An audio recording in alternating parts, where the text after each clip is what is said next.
El 683 dia de pandèmia coincideix amb el Dia Internacional de l'Educació i el Dia del Periodista.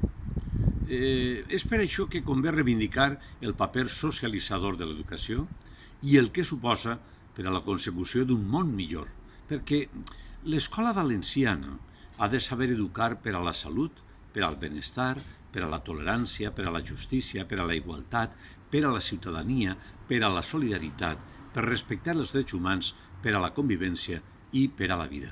Tot un decàleg.